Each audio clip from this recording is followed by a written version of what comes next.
This Wingfoil tutorial explains how to get started with jumping.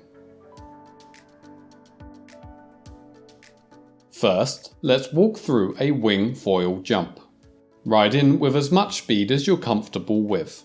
Keep the wing lowered to provide forwards drive.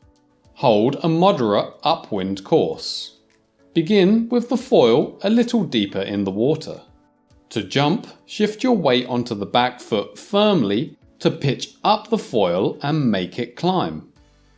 At the same time, raise the wing more overhead without pulling too much on the backhand yet.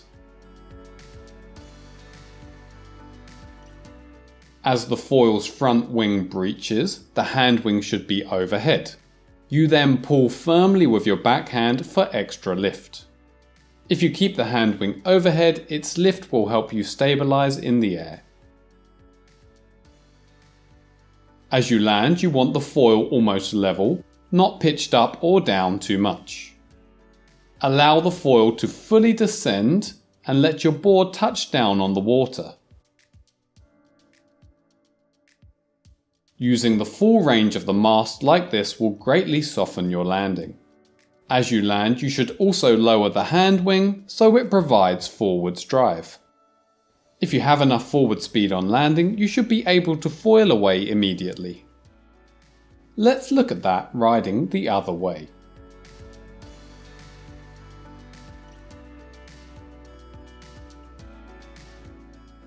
Hold an upwind course and keep the foil quite deep in the water. Pressure your back foot to make the foil climb. At the same time, start raising the wing overhead. The hand wing's lift will help you stay upright. For landing, get the foil level. Sink the foil fully and let the board kiss the water. Lower the hand wing for forwards drive and foil away. Now let's look at some further tips and mistakes to avoid. The course you're riding, as in how upwind or downwind you're foiling, will affect your jump quite a lot. Foiling upwind on takeoff creates plenty of extra apparent wind, so that you can get some lift from your hand wing even in light wind conditions like this. However, if you head too far upwind, you'll probably lose the speed needed to jump, and on landing you won't have enough forward speed to foil away. On the other hand, if you head crosswind or downwind on takeoff, you'll lose a lot of apparent wind and will have less lift from your hand wing. This makes the jump lower and feel less stable. Unless the wind is strong, your jump height comes almost entirely from your foiling speed. You basically convert your speed into height when you pitch up the foil aggressively.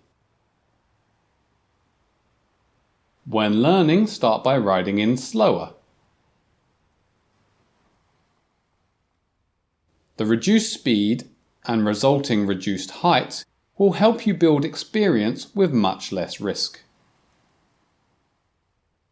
Gradually ride in faster and convert more speed into height.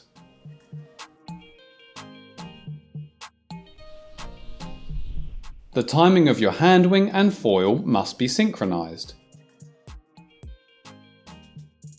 If you raise the hand wing and pull the backhand for power early, then the hand wing will lift while your foil is stuck in the water.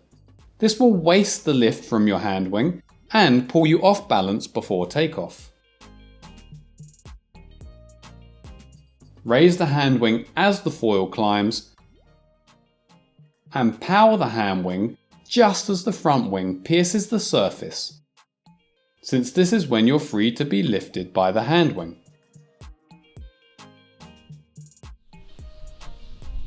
It's quite easy to tilt back too much during your first wingfoil jumps.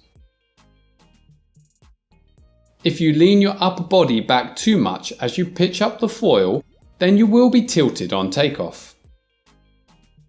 You can avoid this by keeping your upper body a little more upright, And then to get the foil to climb, you push down more with the back leg and even raise the front leg at the last moment of takeoff. This will help you launch without tilting back.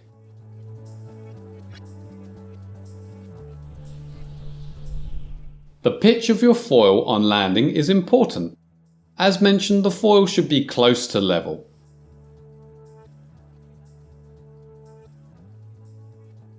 If you pitch the foil up too much on landing, this will greatly cut your forward speed on landing. If you pitch the foil down too much on landing, this will cause you to nosedive.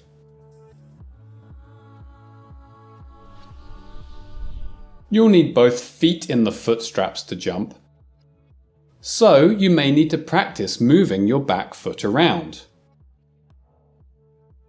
It helps to start low and give a push on the back foot. This will make the board and your weight climb. Then, as the board levels out, you'll feel temporarily weightless. This temporarily makes it easier to move your back foot and gives you a little more time to do so.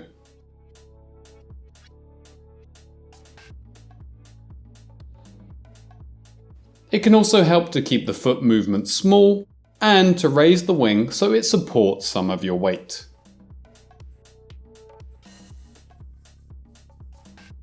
The same principles apply when swapping stance or moving your back foot out of the straps. Thanks for watching, and I hope this helps you get started with wing foil jumps. Before trying aerial tricks, try to get a reasonable amount of experience with foiling basics. It's probably worth being competent with at least jibes and tacks. Also, wearing protective equipment may save you if you make a mistake.